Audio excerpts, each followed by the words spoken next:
Conversano et sa team. Ce soir, nous allons recevoir Teddy Boy RSA. Tout simplement, j'ai décidé de m'entretenir avec Teddy, de faire cet échange sur un sujet qui est sur celui de l'art. Parce qu'il me semble que nous sommes deux artistes, en tout cas c'est notre univers, c'est notre psychologie, ça fait partie de notre âme. Et donc j'ai voulu axer sur ça plutôt que sur les problématiques dissidentes. Qui es-tu? Enfin, que penses-tu? Pour qui votes-tu? Que penses-tu d'un tel ou un tel? Ça m'a semblé plus intéressant connaissant un peu Teddy hors YouTube et depuis longtemps d'ailleurs. C'était horrible, horrible. On arrivait au moment où on était dans l'hystérisation et c'était aussi le début des YouTube où les mecs prenaient tout le monde pour des cons. Le YouTube, pas tutoriel, mais tu sais, où on t'explique quelque chose, pédagogique. Ah et oui, c'est ça. Quand je t'ai rencontré sur YouTube, c'était ça. Il y avait ou le contenu pédagogique, donc t'as un mec qui t'explique la vie, même s'il a ton âge, même s'il y connaît rien. Exact. La vie. Avec Robin, ça nous rend fou, ça. Le mec, il a 30 ans, il dit, je vais vous expliquer comment réussir dans la vie, quoi. C'est ça. Et encore maintenant, on a des youtubeurs comme ça, ils se lancent, ils croient qu'il faut absolument expliquer quelque chose, sinon tu n'as pas le droit de parler. Et on avait de l'autre côté l'hystérisation par le montage. Et moi, je tombais sur tes vidéos où simplement tu te levais le matin, tu te posais et tu lisais un journal. Et là, j'ai fait, oula, lui, il sait pas ce qu'il fait, mais au moins il se passe quelque chose. Et depuis, ça a été repris. Maintenant, il y a la mode du vlog, etc. Mais tu étais vachement en avance là-dessus. Ouais, en fait, c'est quelque part. La mollesse politique, c'est que en fait, tous les abrutis de youtubeurs sont allés chez Twitch parce qu'ils ont touché un cachet, c'est con. Ah oui. Et par exemple, comment il s'appelle, Norman, l'année dernière, s'est lancé sur Twitch en live. Ouais. Il a fait 20 vues par live. Arrête. Alors qu'il a été payé par Twitch. Et en fait, ils se sont tous cassés sur Twitch pour faire des lives en exclusivité. Et donc, ils n'ont pas le droit de revenir sur YouTube pendant 3 ans. Mais il a pas pu faire 20 vues, tu te fous de ma gueule, t'exagères. Ah si, puisque j'ai pu lui commenter en disant, bah alors, qu'est-ce qui se passe? Et il a occulté, il a bégayé, il a arrêté son live. L'enculé, il est tombé à ce moment-là, quoi. Mais tu sais, ça me fait toujours rire aussi, tu sais, les hommes politiques, soit qui sortent des livres, soit qui font en fait des chaînes YouTube. En fait, ils font des lives. Genre, Philippot fait un live, je te jure, il fait 50 vues. Oui. Tout le monde c'est normal, s'en fout. Ça branle. Ouais, en fait, le truc, c'est que ça dépend du placement. Quand tu suis un podcasteur ou un politique que tu es censé voir une fois tous les mois, mais qui t'explique quelque chose de concret et correct, t'as pas envie de le voir se répandre en jouant aux jeux vidéo. Parce qu'il faut savoir que Norman joue à Fortnite. Quel est l'apport de Norman qui joue à Fortnite? Rien. C'est sûr. Bon, il tente des trucs, on va dire. Peut-être une fois que tu as goûté au pognon, après tu tentes différents formats pour maintenir le truc, quoi. Mais pour finir, donc l'avantage qu'on a là-dessus, c'est que comme on est en retard, nous on fait sur YouTube, et du coup c'est place libre. Il n'y a personne sur YouTube. Ils sont tous sur Twitch, ils n'ont pas le droit de revenir sur YouTube. Parce qu'ils 30 jours, 30 vidéos. Ouais. À Daniel et quelqu'un d'autre. Et les deux m'ont dit non, c'est de la merde. Dont un, Daniel, qui m'a dit, je vois où ça va en venir, parce que je parlais de littérature dans cette vidéo, je crois que c'est peut-être la 5e ou la 4e. Et il m'a dit, mais ça me fait un rire tout intellectuel, mais je crois que les gens ne sont pas prêts à entendre un truc pareil. Finalement, ça a marché. Je me suis planté. Ça m'a rassuré parce que je me suis dit, bon, ok, déjà, il y a des gens qui peuvent comprendre, mais moi, je visais pas la masse. Et je me suis évertué à ne jamais viser la masse. C'est-à-dire, je parle, je sais, j'étais persuadé que les gens intelligents, je fais confiance à ma les gens intelligents. Et selon moi, les mystiques sont comme les chiens, ils se sentent. Ah, intéressant. Et donc, si je parle à la hauteur de ce que je suis, je trouverai les gens qui me ressemblent. Visiblement, ça n'a pas loupé, tu vois. Ouais. C'est comme Autodisciple, quand il m'a dit, la première fois que j'ai fait une table ronde de 45 minutes, il m'a dit, oulala, c'est tellement long, ça ne marchera jamais sur YouTube. Maintenant, on en est à 5 heures. Ouais, en fait, au début, tu faisais des essais. D'ailleurs, ça marchait pas forcément, ça bidouillait. Mais en fait, en testant, en faisant de l'expérimentation, tu as trouvé les formats qui ont plu aux gens. Et donc après, tu t'es fait connaître en tant que Teddy Boy RSA. Et après, je dirais que tu as une deuxième partie de carrière qui a commencé à peu près au moment où je t'ai filmé dans Vive l'Europe. C'est que tu n'as plus fait que des lives. En fait, tu as disparu, je crois, quelques semaines ou quelques mois. Tu as dit, bon, j'arrête les vidéos. Juste après Vive l'Europe, j'ai arrêté YouTube parce que je voulais me concentrer sur les dessins animés avec Kitsune, sur la chaîne qui maintenant s'appelle Kitsune, qui s'appelait YouTube Drama. 6 mois à cause des raisons économiques. Mais en soi, on a accompli tout ce qu'on avait à accomplir. Hein. Par exemple, les dessins animés, quand on a noté qu'il fallait qu'on fasse des dessins animés. C'est très con, on l'a fait avec YouTube Drama. Oui, alors, exact. On va dire c'est bancal parce que c'est fait avec 2 personnes en 2 semaines. C'est-à-dire qu'on se fixait un dessin animé toutes les 2 semaines. Mais on l'a fait. Quelque chose qui est exceptionnel. Faire un dessin animé en 2 semaines avec 2 personnes, tout seul, chacun dessinait, parce que c'était ou Ismaël qui dessinait ou moi. Donc c'est exceptionnel. Hein. On se rend pas compte. Mais ouais, c'est un gros boulot. De toute façon, je sais pas si tu es d'accord avec ça, mais en fait, tant qu'on ne se fixe pas de contraintes, les projets ne sortent pas, les projets n'aboutissent pas. Il y a un côté un peu, la nature humaine est comme ça, on a tendance à se faire un peu berner par le quotidien. On aime avoir les œuvres dans la tête et les faire tourner comme ça, parfois un temps indéfini. Alors qu'en fait, tant qu'on ne se fixe pas une date limite, eh bien, le truc ne sort pas, quoi. Et tant qu'il ne sort pas, il n'existe pas. Et il faut accepter l'échec, c'est-à-dire que courir après le futur échec. Quand on lance un projet, ça sera de la merde par rapport à ce qu'on avait imaginé. Ouais, c'est ça. Ça sera forcément, t'écris un livre ou une bande dessinée sur 90 planches, il y aura forcément 4 pages qui seront hyper mal dessinées. Oui. Et ça, on ne peut pas rattraper ce truc-là. Donc, en fait, il faut aller vers l'échec. Et il faut publier l'échec. Ça sera toujours un échec qu'on publie. Personne ne peut être satisfait. Donc, en fait, il faut courir après l'échec et le plus rapidement possible en se fixant une deadline. Mais déjà, le premier pas qu'on fait en faire des lives longs, qui ne sont pas cutés, c'est vrai. C'est un pied dans la porte. Parce que moi, j'ai lu à 19 ans mon premier livre. J'aurais jamais été capable de le lire si j'avais pas regardé des 45 minutes, 2 heures de Soral et de conférences qui proposaient. Ouais, bien sûr. Et qui proposaient, mais genre d'autres gens. Si j'avais pas été capable de me foutre 2 heures devant un mec qui parle, je n'aurais jamais été capable de lire un livre. C'est pas faux. Ouais. C'est vrai qu'en fait, c'est une première démarche, c'est de parler longtemps et correctement avec un vocabulaire à peu près soutenu. Ce qui au bout d'un moment entraîne l'esprit à être capable de se poser 2 heures devant un livre. C'est une gymnastique parce que par exemple, même quand on est cinéphile, maintenant le cinéma a plus de 100 ans d'histoire, donc vous pouvez décider d'être spécialiste des années 80, des années 90. Il y a quelques jours, est-ce que dans les 10 dernières années, dis-moi un film dont tu te rappelles? Et sincèrement, j'ai eu du mal à répondre à la question. C'est vraiment très difficile. Si je cherche, je vais en trouver, mais... Comment? Je pense qu'on en a trop vu. Jamais aucune génération n'a vu autant de films que moi. Je commence à me lasser, il me reste plus que Harry Potter dans ma tête. En résidu de trucs que j'ai aimés parce que en fait on n'a jamais été aussi passif, on n'a jamais eu autant accès au cinéma avec le streaming et je crois qu'on est la première génération à avoir autant vu de cinéma et de l'avoir accompagné par toutes nos phases de dépression, de machin, de trucs. Donc je crois que c'est plus un combat, quoi. C'est même plus un vecteur d'émotion, on est complètement anesthésié. Tu m'étonnes avec Netflix maintenant. Oui, d'ailleurs Teddy, tu me fais Rogue One. J'avais un bon souvenir. En fait, non, j'en ai marre de ces putains de plans serrés. Je n'en peux plus. La caméra, pourquoi il faut absolument qu'elle soit collée aux gens? Pourquoi il faut que ce soit un vlog? Pourquoi toujours tenir la caméra à bout de main avec un stabilisateur? Il y en a ras-le-bol. Dirty Harry, on a enfin des plans larges qui respirent à l'ancienne. Quand est-ce qu'ils vont nous refaire des vrais films hollywoodiens avec des plans larges? On veut voir les décors. On en a marre des culs et des visages de mauvais acteurs. Il y en a ras-le-bol d'être si proche des acteurs. En tout cas, il faut au moins distiller, quoi. De temps en temps des plans larges, de temps en temps des plans serrés, ce qu'on faisait avant dans le vrai cinéma, mais effectivement, on a envie de respirer et puis arrêter de changer la caméra toutes les 5 secondes et puis passer d'une scène à l'autre, genre excusez-moi, hein. Oh pardon de vous imposer 10 secondes de plan, hein. T'en fais pas, on revient tout de suite à l'action. Non mais c'est bon là. Je me souviens que la première fois que j'ai eu non, c'est le film Robin Hood, Robin des Bois, la nouvelle version. Ah, avec Russell Crowe. Peut-être. Alors peut-être que je me trompe, peut-être que c'est un autre. Ouais. Le roi Arthur, pardon. Le roi Arthur. Ok, pas vu. Le roi Arthur qui est une merde. Parce que Minou, elle m'a dit, oh, les gens m'en ont parlé, viens, on regarde ça. Que des plans hyper serrés, t'as jamais vu ça, tu vois pas les visages, tu vois des bouches et des yeux. D'accord. Mobile, donc tout bouge. Et en fait, c'est un clip de 2 heures. C'est-à-dire qu'ils ont tellement peur de faire chier le spectateur qu'ils zappent, parce que maintenant les gens zappent dans les films, que toutes les 5 secondes, ils coupent l'action, ce qui fait que tu arrives à un moment où le mec va jeter une flèche, il bande l'arc, et tu vois tout de suite le plan d'après, le mec en train de mourir. Ouais. Et là, tu dis, non, là, au bout d'un moment, ça va s'arrêter, cette histoire. Ouais. Tu ne comprends pas l'action. Et les gars, comme ils parlent à des débiles mentaux, ils le savent, ils planifient une action, donc pendant un quart d'heure, on les entend parler d'un truc qu'ils vont faire, et ensuite, ils font l'action. Et tu les vois faire ce qu'ils ont dit. Et ça arrive 3 fois dans le film, ce truc. Et là et moi, je croyais qu'ils allaient rétro-pédaler, et pas du tout. Ça continue. Le cinéma VPN nous demandera jamais de faire sa pub, malheureusement. Voilà. On l'aurait fait, sans problème. C'est comme ça. Mais juste un truc, il y a un mec qui écoute quotidiennement comme musique Teddy et Conversano et Robin. Alors moi, je réponds comme ça, et puis après, je vous laisse la parole. Mais en gros, je n'écoute pas de musique quotidiennement. J'écoute de la musique une fois par mois. Et j'écoute de la musique comme n'importe quel, j'imagine, Daniel, c'est pareil, tout et n'importe quoi. Alors moi, c'est particulièrement de la musique du monde, ou de la musique orientale, ou de la musique, je sais pas, n'importe quoi, ou de la musique classique d'ailleurs.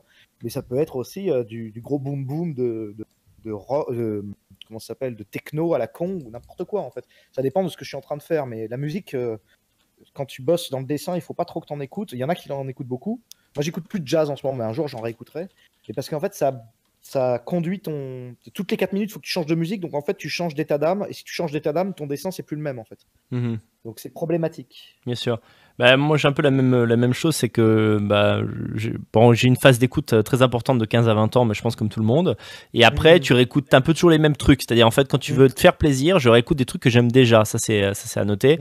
Après, sinon, quand je bosse et quand j'écris, j'écoute pas de musique. C'est le silence qui m'accompagne.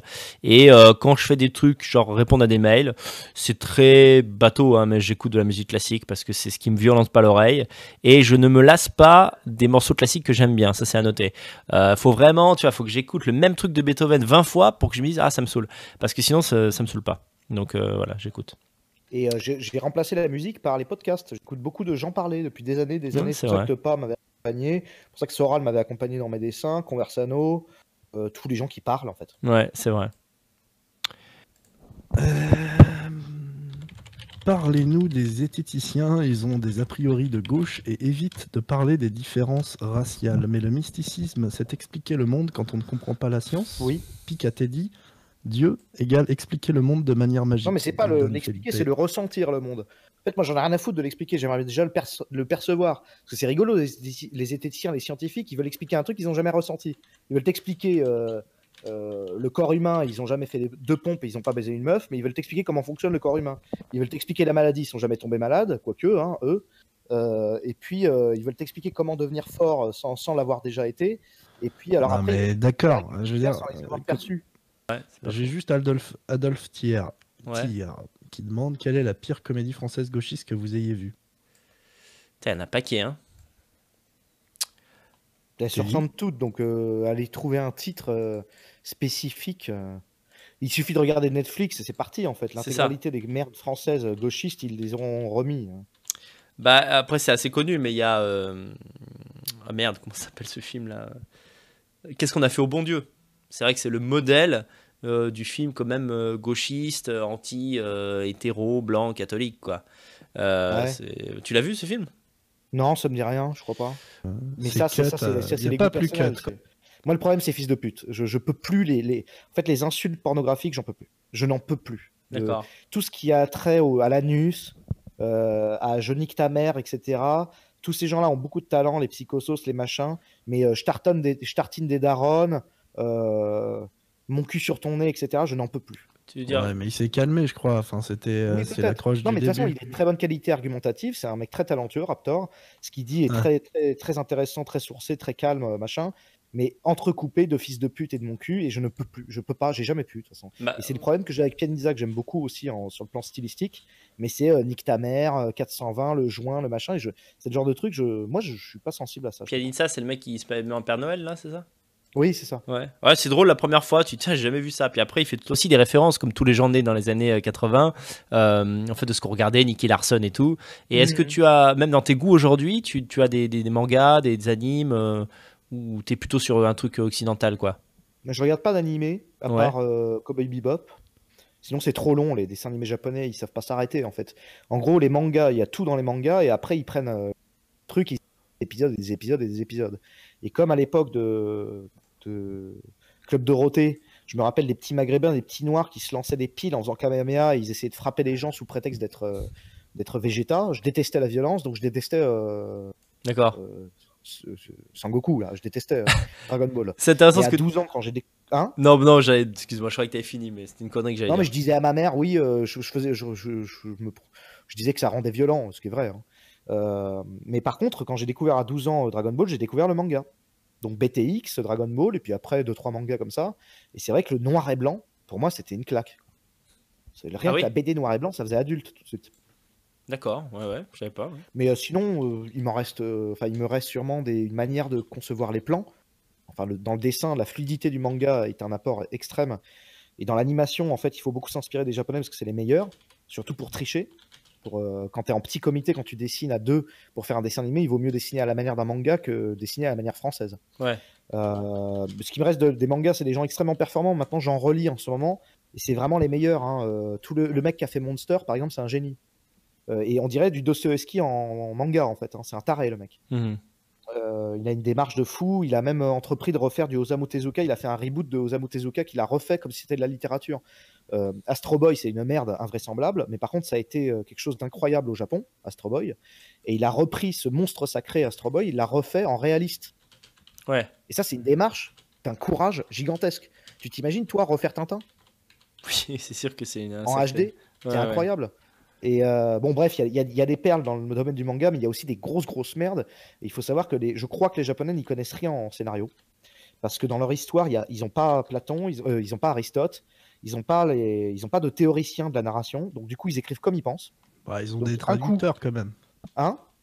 Ils ont des traducteurs quand même. Non, mais c'est pas ça. Je veux dire, ils savent pas écrire un scénario. Ils n'ont pas de théorie narrative. Oui, ils ont des traducteurs, ils lisent Socrate, etc. Bien sûr, ils adorent ça, mais ça fait pas partie de leur culture. Ce que je vois dans le chat, la réalité, c'est qu'il n'y a pas de vraie technique de scénario. C'est une position qui se défend, mais il existe des techniques de scénario en Occident, pas en Orient. C'est des choses qui se discutent. C'est passionnant à discuter. C'est dommage qu'on le finisse que là-dessus. Je vous lâche avec cette bombe. J'espère que ça vous fait réfléchir. Vous ragerez en commentaire. Ragez patiemment parce que ce que je dis a l'air complètement sorti de mon cul et comme si je le maîtrisais pas. Mais c'est des questions sur lesquelles je me suis penché énormément et je trouve que c'est le genre de truc. Moi, j'aimerais qu'on ne polémique que là-dessus parce que je trouve que ça manque de critique artistique et ça manque de réflexion autour de ça. Donc réfléchissez plutôt que de m'insulter. Soyez conscient que c'est du choc parce que je préfère vous choquer et que vous commenciez à réfléchir à ça parce que me dites pas que vous avez souvent réfléchi à ce qu'était une vraie bonne narration. Hein. Oui, ton succès, hein, franchement, tu buzzes à mort et tant mieux, tu buzzes parce que t'es bon. Ton travail sérieux d'équipe, j'ai eu d'excellents retours en interne, moi qui étais sceptique sur toutes ces histoires d'équipes communautaires et compagnie. En fait, apparemment, de toutes les personnes qui ont fréquenté ton cercle, il paraît que les gens sont vachement bien. Donc, apparemment, vous faites un taf monstrueux. Ton taf d'édition, il est complètement crédible et vachement bien. Fallait que quelqu'un le fasse, donc bravo. Faut continuer. J'espère que les gens achèteront les livres et soutiendront ta démarche. On a des démarches très difficiles entre toi qui fais de l'édition alors que personne ne lit plus en France et moi qui fais de la BD alors que je suis de droite et que je vais jamais trouver un éditeur correct et ça va me fermer toutes les portes. Donc, restez en soutien sur Conversano pour ces vrais sujets. Le portez pas, arrêtez de nous tirer vers le bas, c'est-à-dire ne nous incitez pas à faire des trucs de plus en plus cons. Montez le niveau et permettez-nous de monter le niveau. Parce qu'en fait, il restera à la fin, quand vous serez vieux, et moi aussi, et vous, tout le monde sera vieux, il restera nos vidéos et tout ce qu'on a fait, et j'espère que nos enfants et les vôtres pourront y trouver quelque chose. Donc, pensez pas immédiat, pensez un peu à long terme. Ce qu'on est en train de faire tous ensemble, vous comme nous, spectateurs comme créateurs, eh ben on va le léguer à nos enfants. J'ai l'impression, mais peut-être est-ce un biais de confirmation, que tout comme moi, tu es venu au communautarisme, à l'ethno-différentialisme et à la remigration par une approche pragmatique et rationnelle des choses comme celle de Camus, Oberton ou San Giorgio. Vision que j'opposerais à la haine pure et viscérale de l'autre, comme par exemple des Saint-Claude ou des mecs de démocratie participative. J'en veux pour preuve tes amitiés avec Tepa ou Hassen et certains de tes goûts artistiques. Ai-je raison? Si oui, pourquoi n'es-tu pas plus incisif avec les Gogol 88, dont l'expression est de toi? Je pense que ces gens sont des boulets pour la cause au même titre que les conspis et les intégristes religieux, et en plus ils te chient dessus la plupart du temps. Wow, la question... Belle question, honnêtement, très profonde, intelligente. Je vais essayer de faire une réponse rapide pour ne pas nous monopoliser le temps de parole. Je vais commencer par la fin. Alors déjà, Gogol 88, c'est pas une expression de moi, hein. C'est une expression qui est connue. C'est le type, on va dire, qui a une fascination pour les fascistes des années 30, mais qui n'a pas le niveau, qui d'ailleurs connaît pas les œuvres, et qui est surtout un haineux. En fait, en réalité, le national-socialisme et le comment dirais-je, une excuse en fait à sa haine et à sa violence née. Donc ok, c'est ça la définition du Gogol 88. Sincèrement, je pense pas être suivi par autant de Gogol 88 que ce que tu crois. C'est plutôt des trolls, on pourrait dire que c'est des trolls 88. Il y a pas mal de trolls 88. Il faut pas oublier non plus que c'est aussi une partie de mon public, c'est-à-dire que ce sont des gens... Je vais donner un exemple, c'est les lesquénistes. En fait, chez les lesquénistes, si tu regardes parfois les commentaires, tu vois un peu du Gogol 88. Tu vois un antisémitisme ultra féroce, très exagéré, esthétisé.